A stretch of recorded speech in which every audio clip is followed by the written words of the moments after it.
vos, eso es el equilibrio. Ese es el equilibrio que ellos defienden. El equilibrio de que ellos se la lleven toda mientras vos no tenés para llegar a fin de mes. Obviamente, el salario de Romín lo pagás vos, entre otros, con la comisión que te cobran por administrar tus ahorros mes a mes la AFAP. Es decir, para que te paguen 2.000 pesos de jubilación, como a 2 de cada 3 uruguayos que están jubilados por la AFAP, vos le tenés que pagar a Romín casi 700 palos. Por más que Romín, el Papa, Gandini y la Reina Isabel salgan a hablar, vos y yo sabemos que eso está mal y que eso no es equilibrio. Equilibrio es que los que estén más jodidos puedan estar un poco mejor. Entonces, vamos a pensar en nosotros, vamos a equilibrar un poquito la balanza. Firmá la papeleta, meté una.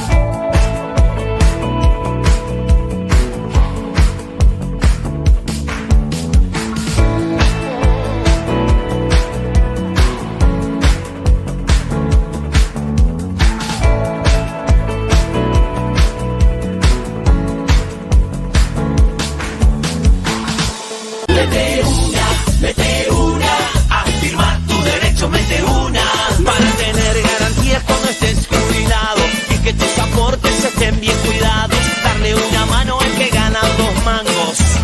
Mete una, dale, es la reforma de la gente. Ando, vos los escuchen, que se... Por ya, venimos ahí. Bueno, vamos a tratar este tema de la seguridad social. Hemos elegido un material que apareció en Brecha, un material donde habla el Observatorio de Seguridad Social del CIMBE.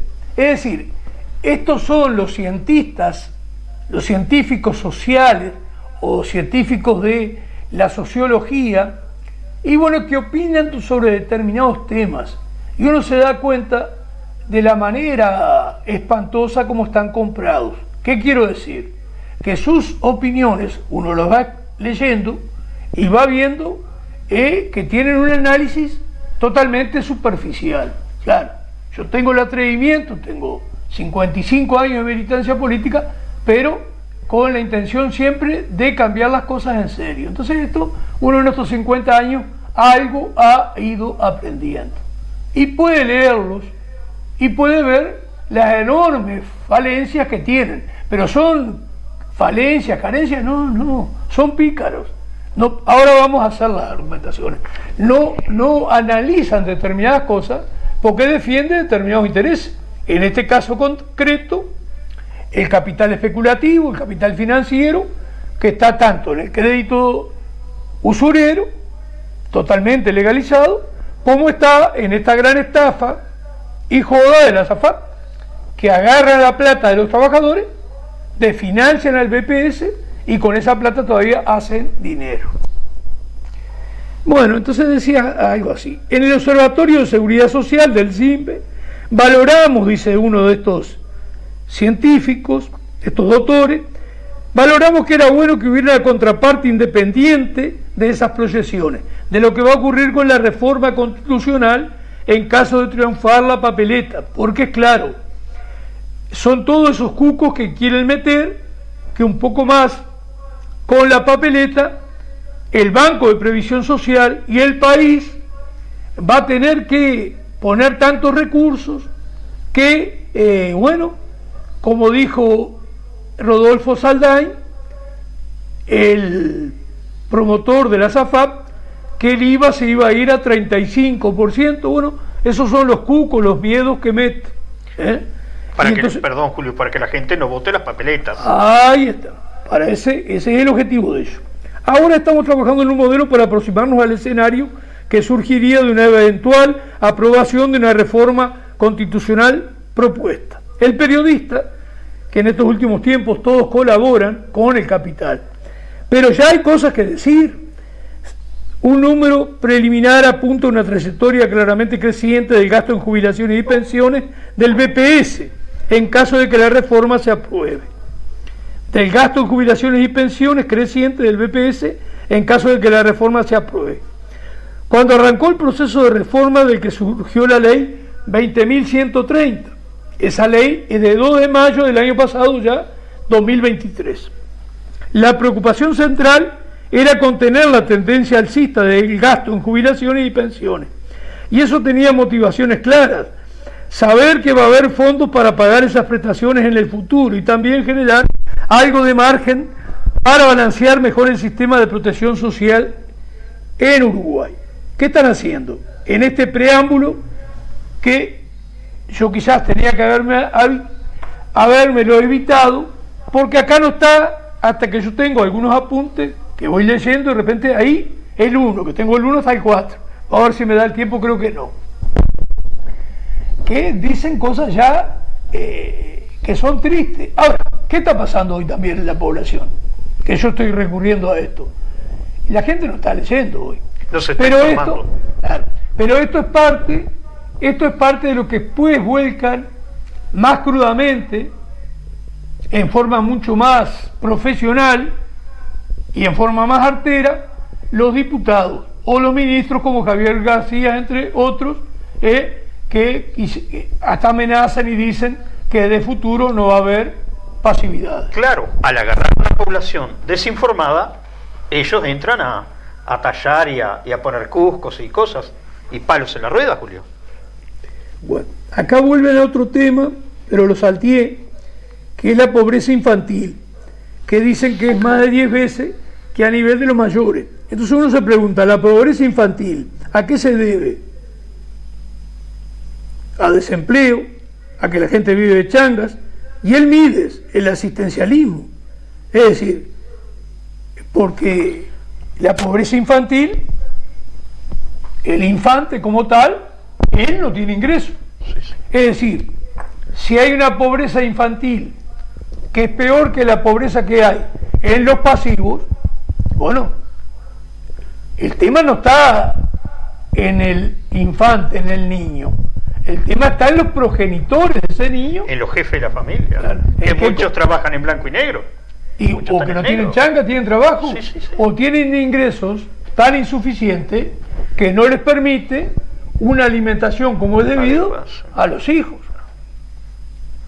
Porque quieren enfrentar a los pasivos que, según estos científicos, estos doctores, son unos privilegiados.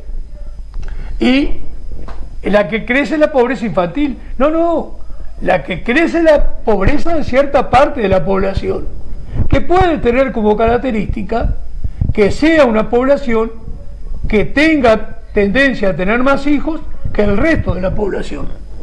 Porque hay un porcentaje de la población que, debido a las dificultades que hay hoy, por el aumento continuo de precios, la carestía y lo difícil que está llegar a fin de mes comiendo, y más si tienes un alquiler de por medio, ha optado por no tener familia y a lo sumo un hijo. Entonces, porque ahí vemos como estos cientistas sociales, estos científicos del análisis de la sociedad, y no es que no vean estas cosas que yo estoy diciendo, viven mintiendo. Y esa misma mentira es la que después se transmite en los grandes medios de manipulación de la opinión pública.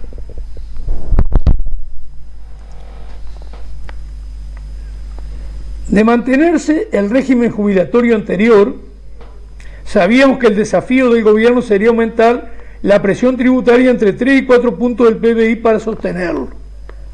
Eso significaba básicamente cerrar todas las puertas a tener margen para financiar el sistema de cuidados, mayores prestaciones para la infancia, más centros de tiempo completo y otras medidas de expansión del sistema educativo, inversión en investigación y desarrollo e infraestructura. Es decir, te empiezan a amenazar que de mantenerse el régimen jubilatorio anterior, que fue el planteo de ellos, con la salvación que era la SAFAP, y la SAFAP, que justamente desfinanciaron el sistema, vuelven a insistir en ella.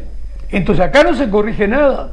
Ahora, estos cientistas, que acá tengo la primera anotación, la 1, estos cientistas no saben, son profesionales, puse en el punto 1 como análisis, y en su análisis no incluyen cuánto incidiría si se elimina el trabajo negro y la subfacturación.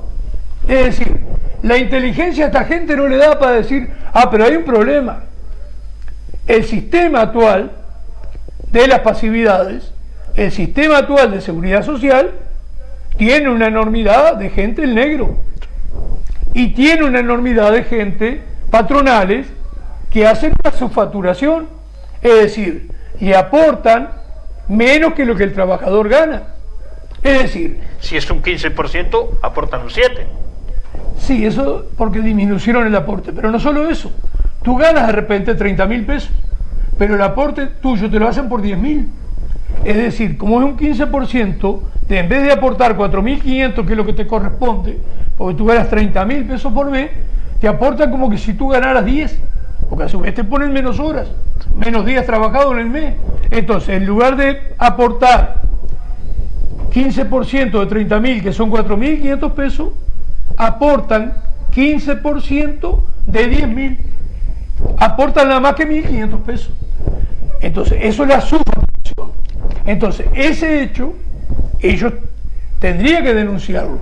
Incluso, cifras oficiales reconocen que Rocha y 7 departamentos más, cifras oficiales, el 35% de la población trabajadora está en negro. Entonces, tenemos una realidad que si son científicos de las sociales, la tendrían que poner como una manera de que el BPS tuviera ingresos que hoy no tiene. No les da la inteligencia para eso, les sobra. Defienden otros intereses, porque lo que se ha ido estableciendo en la sociedad son toda una cantidad de maneras de aceitar la gente. A todo este tipo de científicos sociales les ponen empleo, les ponen trabajito, les ponen estudio, les ponen diagnóstico. Entonces, a partir de ahí ellos ganan. Claro.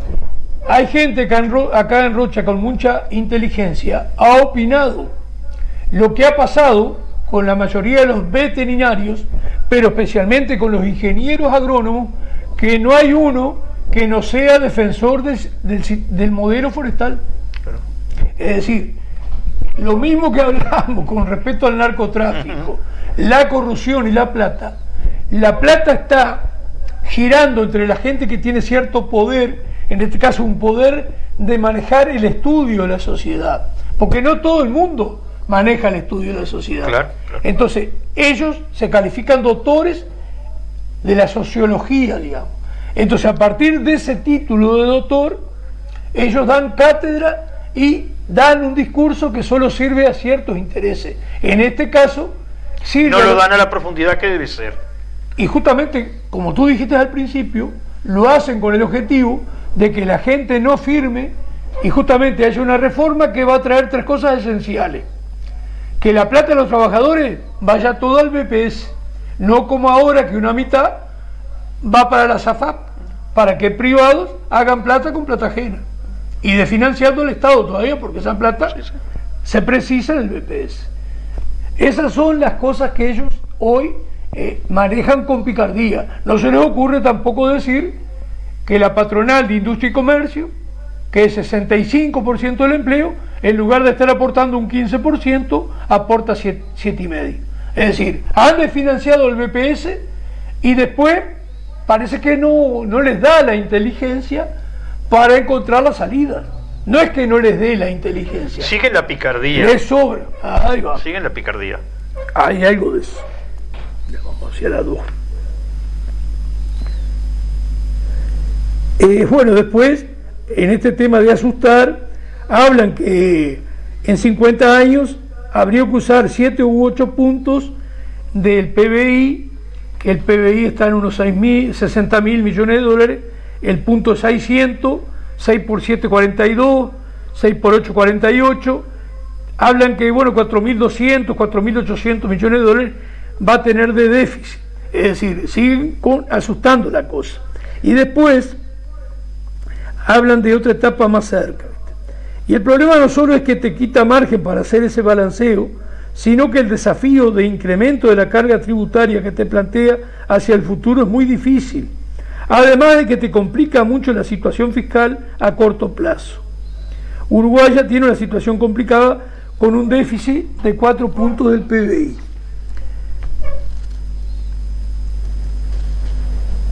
Es claro, acá tengo el punto 2, que ya en parte lo contesté. El tiempo se me ha ido y quedo acá. Después inclusive llegan a decir el problema que tiene esta reforma con respecto al tema de la calificación del país. Porque claro, lo que recién decíamos, tenemos una deuda externa innecesaria. Tiramos 2.000 millones de dólares que darían para crear 50.000 empleos por un año a 1.500 dólares por empleo. ¿Sabés para qué da esa plata? 50.000 empleos, bueno, que de la nada, si tuviéramos esa plata y no nos dedicáramos a pagar intereses que no deberíamos estar pagando de algo que, por ejemplo, esta gente, este gobierno que iba a ser austero y acusaba al Frente Amplio de endeudarse mucho, cosa que era cierta, resulta que en 3 años la deuda creció en 14.000 millones de dólares. En 3 años ya creció más. Vamos rumbo a los 4. Perdón, Julio, ¿más de lo que se quejaban del Frente Amplio? Sí, vos sabés que están gastando más que Mujica, que era el que tenía la malla oro en cuanto a endeudamiento externo. Ahora, hay una cuestión acá, que a medida que tú estés acá, a veces hay cosas que te me vas a adelantar. ¿Esa está bien? ¿Cuál es lo otro? Dice que gastaron 1.200 millones de dólares en el tema de atender la pandemia, la vacuna, sí, que nunca se sabe ni a cuánto las compraron y cuánto salió ese negociado. Ahora, 14.000, 1.200 millones. Ahora, los 12.800 millones de dólares que faltan, ¿dónde están? ¿Dónde están? Ahí va, Bonatti. ¿Dónde están? Tenemos que tener una población que empiece a pensar estas cosas. Porque son 12.800 millones de dólares que no están en ningún lado. Porque el tema de esto es que transforman a los países, a partir de la deuda externa, en semicolonia, a no decir colonia. Entonces, ya recibimos una cifra, que lo que va a servir es para presionarlo. Pero la plata, como decía el sicario económico, que nosotros lo pasamos cada cierto tiempo, a John Perkins, él decía, hay 2 maneras de conquistar los países. Una es por la fuerza, militarmente. La otra es por deuda. Entonces, hacemos que los países se endeuden de tal manera que no puedan pagar, y nosotros a su vez, a sus presidentes y a alguna gente le ponemos plata en alguna cuenta en un paraíso fiscal, en Suiza. ¿Ah? Y la plata nunca llega al país, decía John Perkins. Por eso y que el país siempre está en la pobreza. Y todavía sujeto a condicionamiento. Es decir, porque te pone condiciones. Si el Frente Amplio firma un contrato con la UPM2, República Oriental del Uruguay, y le da 2/3 de la inversión, 4.000 millones de dólares para no sacar nada a cambio, ¿no estará la imposición de la deuda ahí? Tiene que estar los condicionamientos de la deuda, porque otra explicación tiene. ¿Qué razón tiene un gobernante de darle a capitales extranjeros, que mayormente 2 bancos son finlandeses, son los dueños, por ejemplo, de UPM, de darle en esta segunda inversión 2/3 de la inversión? Ponerlo el pueblo uruguayo endeudándose. Y es que al final eso es una especie de colonia, recibes órdenes. Porque están endeudando a la población con esas, cosas. A ti, a mí y a todos nos están endeudando, porque son dinero que no retorna, no se ve. Ni hablar. Date cuenta que 2.000 millones de dólares que estamos todos los años tirando en pagar intereses de algo que no precisaríamos estar endeudados, es un disparate. Muchas veces la gente en este tipo de temas lo aburre, no le interesa, pero estos temas son fundamentales, porque por eso que nosotros insistimos en ello, aunque sabemos que puede haber cierta incomprensión y más que nada porque hay, ¿cómo te voy a decir? Mucho desánimo. La gente está un poco que no tiene confianza que pueda cambiar esta realidad. Entonces, a veces estos temas, como no tiene confianza en poder enfrentar esta realidad y cambiarla, a veces tiende a no escucharlo. O no están enterados de cómo viene la mano, Julio. Puede porque ser. Ellos mismos también han sembrado otros parámetros y la gente no está interiorizada de cómo viene la mano, que es así, que está cosas ocultas que no han salido a luz. Eso es cierto también. A veces la gente desconoce mucho. Nosotros partimos de la base que la gente puede saber y a veces no sabe. Y bueno, en ese aspecto se nos fue el tiempo. Estamos abusando un poco del operador de Homero Rocha. En ese aspecto, esperemos que en el futuro, que el tiempo no da, que eso a veces prefiero que lo hagas tú. Me dijiste que llegaron algunos saludos. Sí. Nosotros lo que desearíamos también, algunas. Agradecemos los saludos. Sí, agradecemos, como no. Que llegarán preguntas también. Exactamente. Bueno, nos vemos el lunes 8 a las 22 horas por el cable 8. Será hasta el lunes, Julio. Especial. Encuentro con la verdad. Análisis político, económico, social y la presencia de actores locales y nacionales.